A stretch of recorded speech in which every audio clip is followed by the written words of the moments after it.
There we go. Welcome, everybody, to Cold Cuts. This is where we do short interview features with our authors or creators. I'm Lisa Vasquez, and this is Jeff Brown. And today we have Brianna Malotke. Yeah. So, welcome, Brianna. Thank you so much for joining us. Brianna is going to give us something special today. She's going to read for us. Can you tell us what you're going to read? And the stage is yours. Yeah. So I'm going to read a poem called Vertebrae Metronome, and it is in my most recent horror collection called Lost Cherry. And so this poem is in the demon section. Oh, nice. And like I said, it's called Vertebrae Metronome. Spiders in her hair, venom on her tongue. Flies swarm about, attracted to her scent of decay. Blood-stained hands and eyes as black as ink, tinted fallow green skin. Beautiful, vulgar, and violent. She eats hearts like apples and wears bones as jewelry, the soft clinking of vertebrae, a metronome of sorts. She dances to music no one else can hear, laughing wickedly with each and every kill. Awesome. I'm going to defer this to Jeff first because Jeff and I have a little inside joke about spine. So Jeff is also my mentor, and I wrote a book called The Unfleshed, and he said, "Why do you keep saying spine?" So it's sort of like an inside joke to us, and then you just picked that poem, and I was like, "This is the most excellent Yeah, poem ever." Perfect. it would have been perfect if she had gasp in there as well. Exactly. You know, the in flesh, she used spine and gasp an ungodly amount of times in the first few of them. And I was like, hey, listen, Lisa, we got to talk. So you did say spine. However, Yeah. the spider, I really like the spider feel of, of what you just read because I love spiders. And so, I do yeah, too. right. Yeah. And not everyone does. I do. I haven't met spiders. I don't know many people who do, so Yeah. so I'm going to just take a stab here and say that you do like spiders. I don't. You don't? Oh my No, God. We need I to don't. talk. I guess that's part of the horror then, right? I don't like fast spiders. If they're So just jumping spiders chilling, would be out that's of it. fine. But like the moment they just start to skitter, I can't. It just creeps me out. Yeah. I'm fine with snakes, but it's something about spiders and just moving quickly. See, I'm Okay. just the opposite. Snakes and I are not friends. Yeah. I'll stay away from them as much as possible. I'll see one. It's like, hey, you stay there. I'll stay here. Okay. I think that's how most people are with spiders. They're like, you just stay in that little corner there. Everything is fine. So let me ask you, you write poetry, you write horror, but you also write in other genres as well. So I do you kind of do you write with the same name in each one? And if you don't, how do you and do you, I guess that's the question. Do you and how do you, if you do, separate for that for your fans? Yeah, so I write in horror and I write in romance.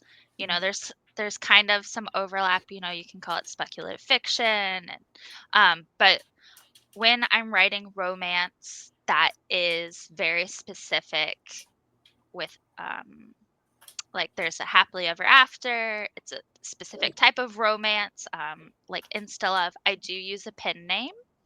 And so I have a couple of series under the name Tori Fields. Nope. And so that way the readers that found me as Tori Fields, they know exactly what they're getting. They're getting that sweet and steamy romance. They're not getting a book Yeah. full of death. Uh, and so I do keep that very separate. Every now and then I do write romance that isn't a happily ever after or something. And I'll put it under my actual name, Brianna Malotke. And all of my horror is under Brianna Malotke. My publisher was the one that requested I use a pen name because I was so involved in the horror community. Yeah. They were like, we would like it separate. Yeah. So Just in case, yeah, you don't want to yeah, isolate your yeah. audience. So Jeff actually started to dabble into romance a little bit, and I think that kind of happened on accident. I'm gonna kind of take a stab in the dark and say that stab in the dark. Huh. I'm gonna take a stab in the dark and say Literally. that it might have happened right around the time that I know that Larissa had suggested that you kind of branch out into something else, but I think you kind of always do in your writing, Jeff. And so I want to defer to you only because it's about her right now, but I want to defer to you because how do you guys process switching from writing horror to romance? Like, I want to ask you first, Brianna, and then I'll switch to Jeff and kind of get his opinion on it. Yeah. So, unfortunately, I'm always, or not unfortunately, but I'm always working on multiple projects. So Hmm. sometimes like horror and romance are overlapping, especially with deadlines. And so one of the things I found to be the most beneficial for me is when I'm writing my romance books, I only read romance. So it can be any kind of romance, it could be paranormal, it can be contemporary, but I'm only reading romance because there was a chunk where I was like, I'm going to make my way through my horror stack of books. No, it didn't. And it was getting, it was just kind of seeping in little pieces and Sure. getting a little darker. And that just wasn't what the book was about. And Mm. so my editor actually had pointed out a scene and she just explained, she said, I don't know what you have going on, but you need to make some changes. Uh, she's like, I can Yeah. see some stuff happening that wasn't in your last one, can't really Hmm. be in this one. Like, sort your Gotcha. shit out. Yeah. And I realized it was because I was reading so much horror back to back to back. Yeah. And I was just letting it, flow. And unfortunately, it wasn't a good fit. I Yeah. think if I was writing darker romance, then it would be fine. Like that's kind of how Sure. Lost Cherry happened, is it's Hmm. Yeah. somewhat of a blend of dark romance meets horror. And, Gotcha. and that's okay. But when I'm writing the happily ever after guaranteed, they think they're in love by chapter 3, uh, Yeah. I only read romance. And then Yeah. I always have some sort of poetry project Makes sense. as like a palette cleanser. So Hmm. if I'm getting stuck in horror and I know I can't go into my romance writing, I'll kind of work on my poetry and, Okay. just get it out of my head. Right. Yeah. No, that's But a yeah, great I'd method. love to hear Yeah. what you do. Well, Lisa actually took the question right out of my mouth. That was the very question I was thinking about asking, because I tend to write emotional pieces. It doesn't Okay. matter if it's horror or a coming of age type story, or in this case, a love story that I wrote a couple of years ago. Um, and what I did was I actually did not stop writing, reading and writing horror. What I did was watch the movie A Star Is Born, A Star Is Made. I can't remember what Star Oh, is Born. Hmm. okay. Star Is Born, Yeah. with Lady Gaga, Yeah. and that kind of made my mind think that, hey, I can take this part and this part and combine it. Mm. And that's actually, Larissa pointed out, hey, I need you to try something different. I think you're in a rut.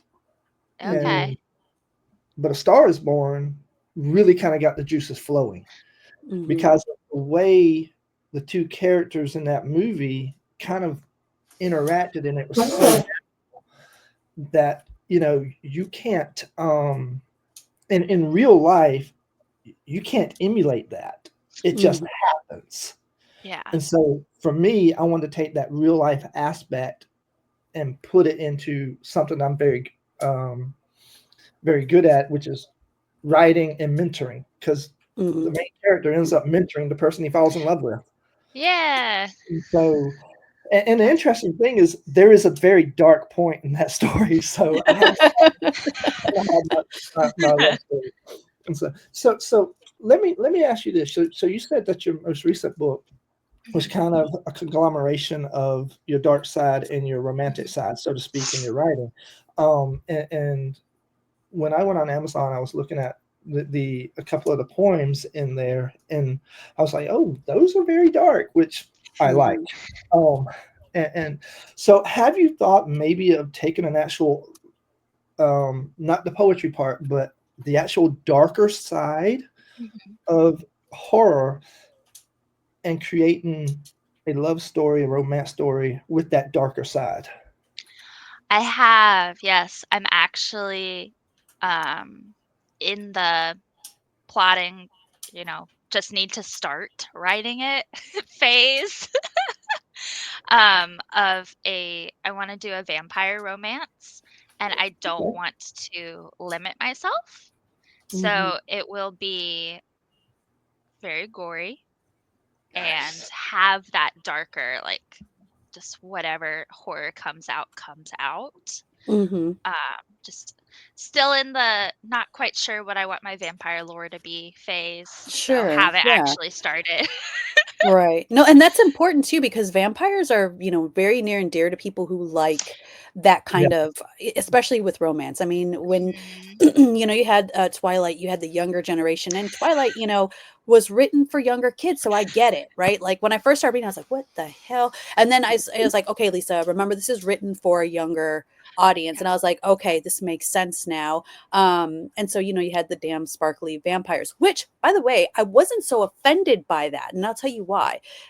Because when you think of vampires, they still are sort of ethereal. Now, the way she Mhm. had it was a little over the top, but I can see where, like, sometimes you look at Yeah. concrete or, plaster, and it does kind of have like this little sparkle in it. So I Right. got it, but it was just way over the top for me. So I get where you're coming from. And so Yeah. my question to you is there a different method when you're writing horror as when you're writing any of your other stories? Like, for example, a ritual or a method that you use to write them? Mm. No, I kind of keep it all the same. So when I'm working on a project, what I really like to do is kind of create a world for Hmm. myself, so it's easy for me to go from one to the other. So Yeah. my background's in design and apparel and costume design, and so I make mood Oh, boards for my projects, and I'll yeah. do playlists. And Nice. so that way it kind of also helps me go from horror to romance, or Sure. Yeah. a good chunk of my poetry is grief centered. And Okay. so it kind of just sets the tone, and then it's a lot easier for me to get back into where I left. Okay. And what's your playlist right now for your plotting phase? Give me like It one or two songs. Oh my gosh. Yeah, I have Midnight Ride by Orville Peck Hmm. pops up a lot, and then Lady Gaga's latest Disease. Nice. Hey, Nice. So I don't know if you're a Taylor Swift fan, but her newest album is so freaking dark, and the I the think I think I I can't have remember the it. name of it, But but yeah, it's got like 32 songs on it, and like 28 of them are like the most darkest thing that yeah. you'll ever listen to. But it's actually brilliant. And before that album, I'd be like, I hate Taylor Swift.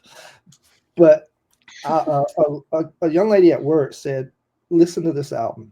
Yeah. And I She sat down and has listened like to an the album for album, and every type of person. I Mm. will say that. I agree. I Yeah. agree. And so, No. so now, have you listened to this song? This song tends to play in my head all the time. Shinedown system symptom of being I human.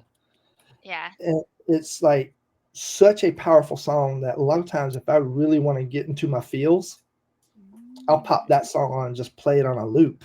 You know, um, with my brain is not thinking at the moment. So, do you listen to those type of songs as well when you're writing? Because that's a very powerful, impactful song. I think so. Yeah, it just kind of depends on what's going on. I have playlists, and then other times I'll just pick like a song, and then maybe something will pop up in the generated feed from YouTube, and it'll be like, "You want to listen to this?" And I'm like, "Whoa." Mm. lot. Yeah. Yeah. And But so with the music, when you're actually writing, can you write Mhm. with music with lyrics, or does it have to be no lyrics? I have to. Yeah, Really? I Okay. know some people are like white noise or classical music, but like I need music. Sometimes I need music videos. So I have Okay. 2 screens and like I might have music videos on one. I might have my mood board up split screen with my writing. And Mhm. if it's poetry, I handwrite. And then when I'm in my editing phase is when I'll type it. So a lot of times I Mhm. just have stuff on my screens and I'm handwriting at my desk. Yeah. So I I find need that everything. poets yeah, I think poets are very across the board, a lot of them are very the same, like, it's a very personal, intimate thing, so it has to be tactile, right? When I'm Yeah. writing poetry, same thing. How about I know Jeff writes Yeah. everything, so, yeah, it's a very personal, very, Mhm. you're getting into emotions, you're getting into these Yeah. feelings, and so touching all 5 senses, I think is really important with poetry, right? Mhm. I wanna talk about, your Aquarius-inspired horror poem. What brought you to that one? What inspired that one for you, besides Aquarius, obviously?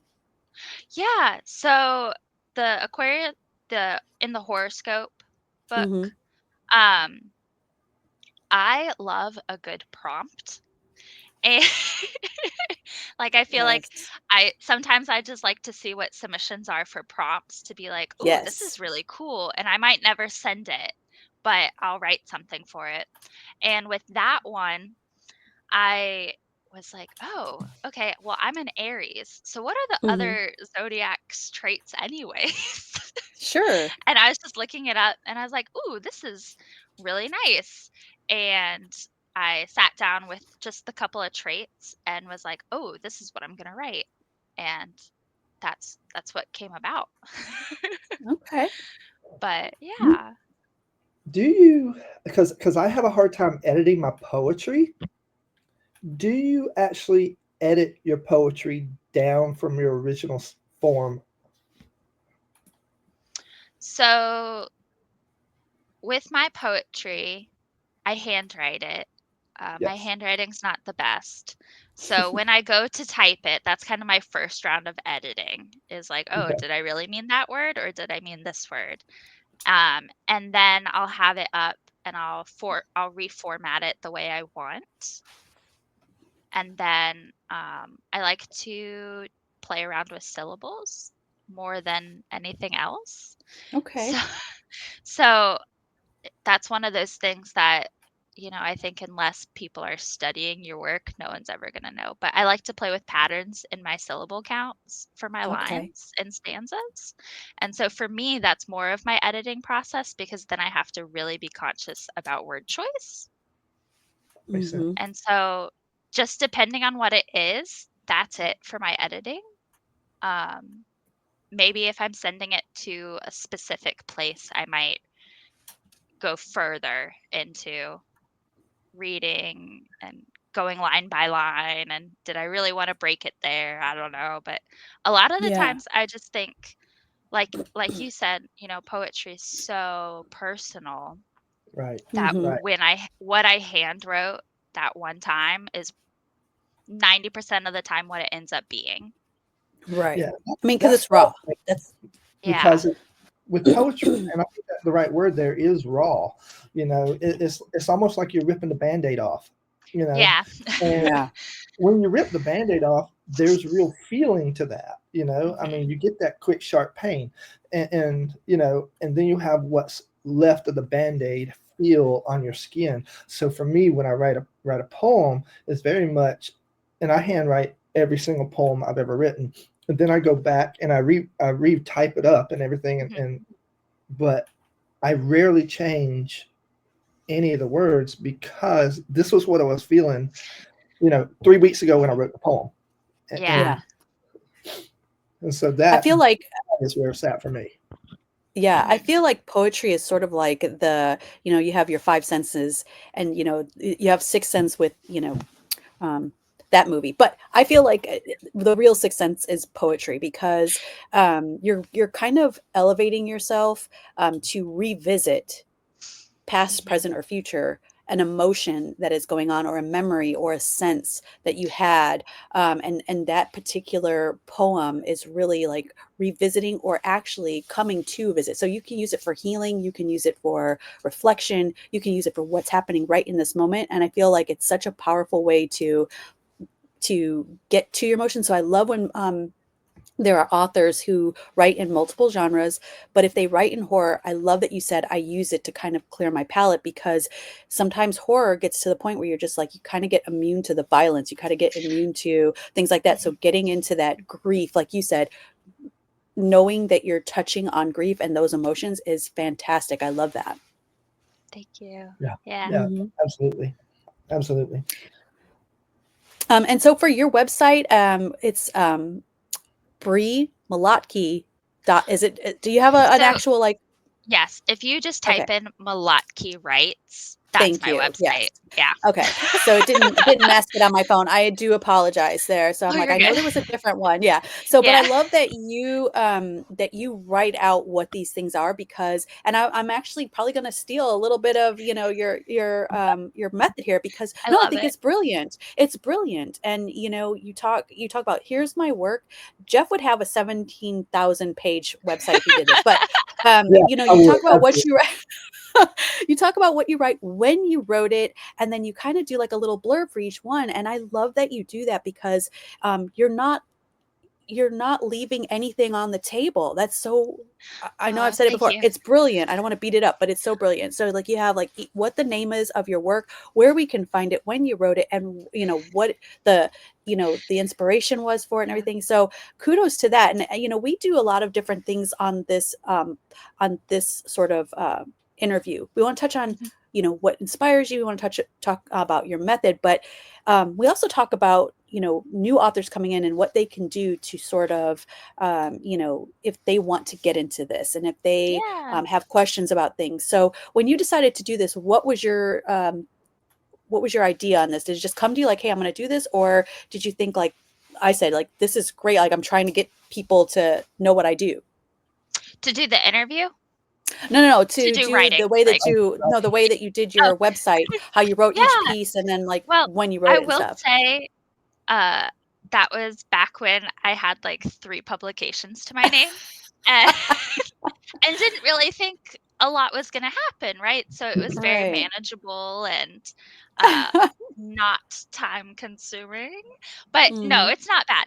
I kinda wanted to treat it like a resume in a sense, I love and it. so I was kind of like, "Hey, here's where I have a publication, mine's called this," because with poetry, you know, if it's not a collection, you're in all these different things. Yeah. And Sure. so I wanted people to make sure that they knew like what mine was called in that anthology.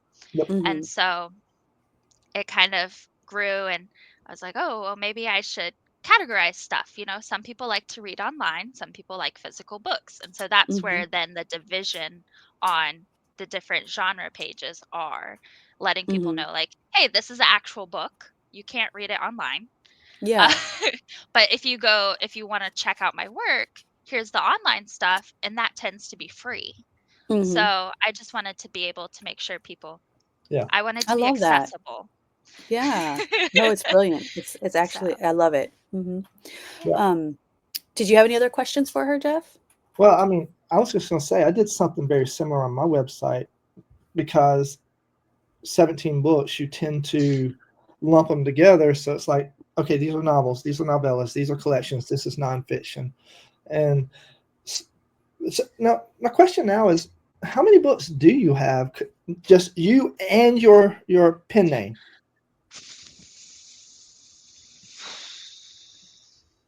I have 3 poetry collections that Okay. are out. Um, and then I want to say my standalone romance is now at 8. Nice. Yeah, because one just came out this week. Nice. So, Nice. yes. So I'm at 8 romance novellas and Nice. then the 3 poetry collections. And then I'll have 2 more poetry collections next year. That's amazing. Yeah, congratulations. Yeah, What would that's be nice work. Thank you. Yeah, what would be your advice to somebody who says, "Hey, I really want to get into writing, but I don't know, like, I don't know where my work fits in, and I don't know what genre I'm in." What would be your advice to them? One, I would say just read the genre. Mhm. If you're in between both, just start reading both and kind Mhm. of see which way it leans. Because there is a lot of overlap. Sometimes books are horror and they're a mystery and they're a thriller. Sure. Mhm. And Yeah, that's kind of up definitely. to, the publisher. That's more of Right. marketing, you know? Mhm. Yeah. And so I would just recommend reading. And then one of the things I always recommend for people that want to get further into writing is to find a writing group. Yeah. Not necessarily one that just does, like editing, critiques and all of that, but just like a little community that you can, Mhm. talk further about Yeah. different things in writing. That's always a big one I Yeah. I promote because Yeah. Totally agree. That's Lisa and I've been bouncing things off each other for almost 9 years now, and we have a Mhm. core group of people. So that is absolutely great advice. Right. And, part of the thing I would add in there is, we're all really good friends, but Jeff will tell me how it is. Like Jeff would be like, this is crap. Like, yeah, or yeah, no, not he wouldn't say it like that, but he'd be like, you could do much better than this, yeah, But he doesn't hold back because we've made a promise to each other, like, hey, I would rather you tear me up with love than somebody else to tear me up and just, me yeah. looking like a That's what fool you out there. need. So Yeah, Yeah. exactly. Yeah. Tear it up for me. And you have to have thick skin in this industry to yes. make it. I think that's probably the biggest thing. Now, I do want to ask you because you did mention something. I want to circle back to it. You talk about what was it, fashion and costume design, Okay. Oh, yeah, right? yeah. Yeah. So those tell a story too. So tell us a little bit about that. Yeah, so I went to school for apparel design, Hmm. and while there, you had to do internships, and mine were in costuming for theater, and I Nice. fell in love with that, and so that kind of just morphed my degree into my focus was then on costuming, Hmm. because I love fashion history, and Yes. so I went in and, I did stuff for the opera theater. I did a Oh, I lot love of it. historical plays, and Hmm. No. I just I loved it. And so my first horror book that I did, my poetry collection was Fashion Trends, Deadly Ends, and it's all body Oh, horror that's inspired by amazing. these fun Yeah. facts, right? And Yeah. it's like the perfect blend of both worlds for me because I got Hmm. to each section um, has a little silhouette or an image and some of my research. Just like a quick couple sentences of what the section's going to be about. So Yeah. I was really That's glad fantastic. my publisher was so on board with that. Yes. Because Yes. I'm visual and I was like, I Yeah. need this. I need people who know nothing about Right. why this is a problem. I need them to have an Exactly. image or I need them to have a couple of facts to be like, this is why it's so horrifying.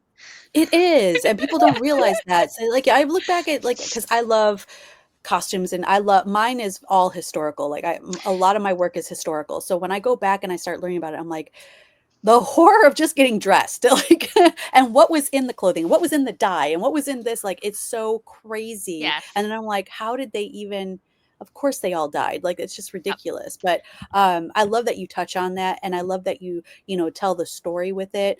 So when you watch movies and TV now, like, are you always like, I can't with that. Now, It some of them, like depends. Bridgerton, they talk. They like, hey, we know we're taking liberties, right? Yeah. And so, Yeah. yeah, that's fine, right? Yeah. But when you're talking about like an actual, like Pride and Prejudice movie, I'll are be you like like, watching and no? I'm a little suspicious.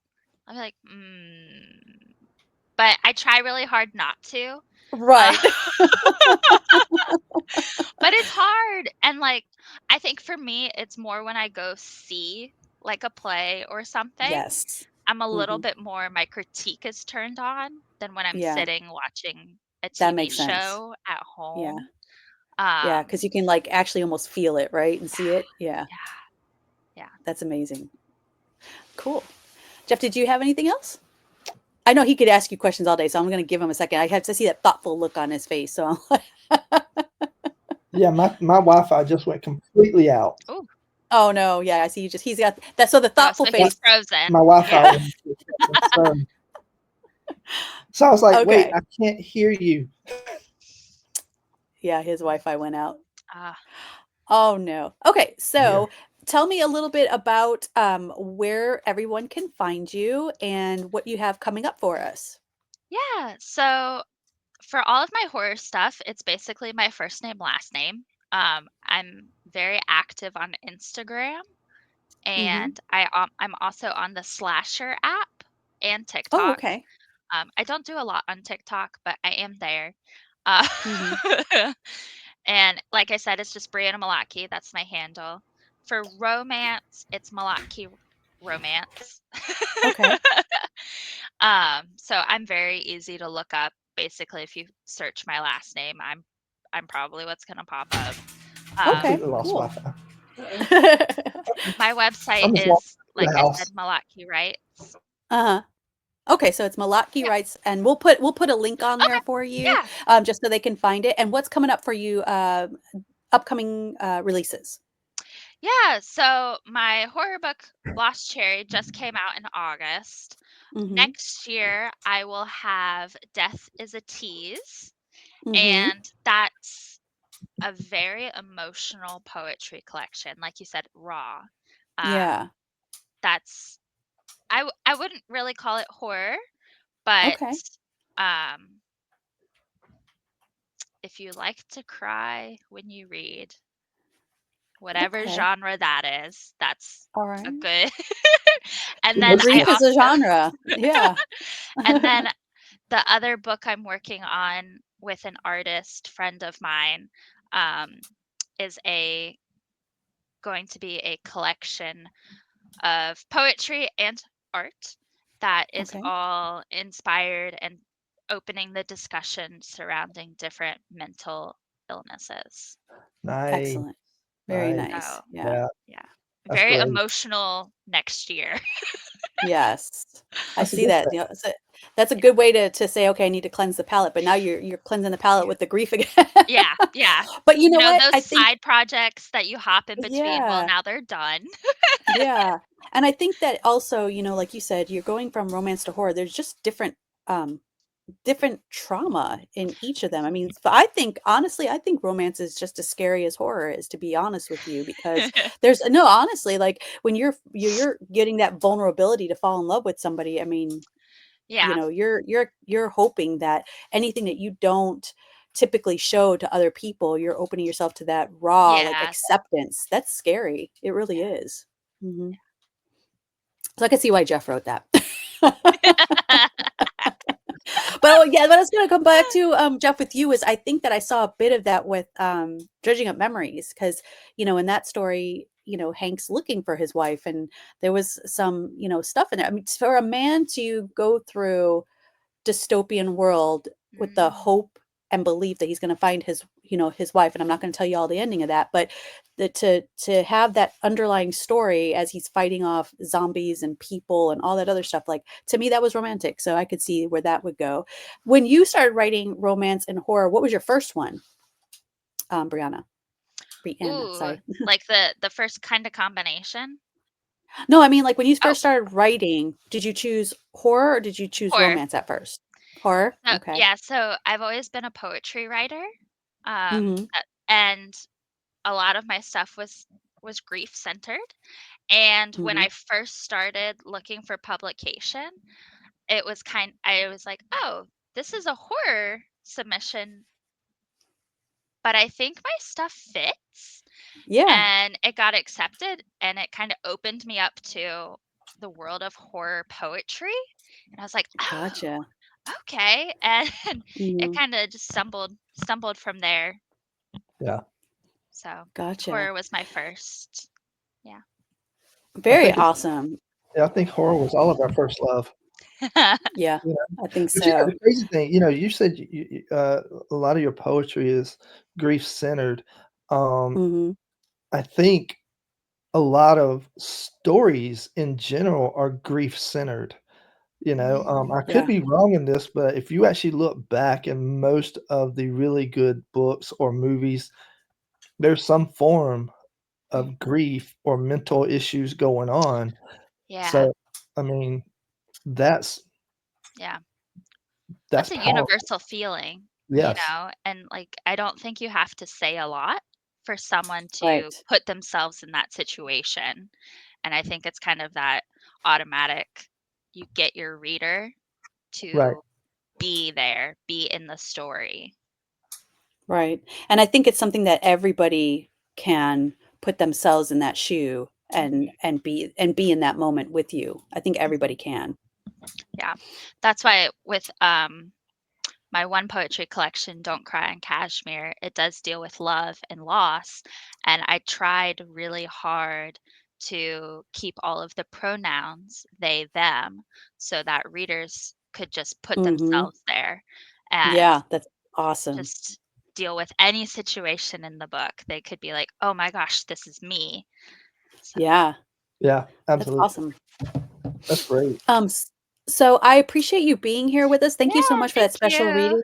I'm going to make sure that everybody can find you on the internet, and, congratulations on your, upcoming releases. So Thank thank you you. so much for joining us. Yeah, thanks for having me. Appreciate you having me. Absolutely.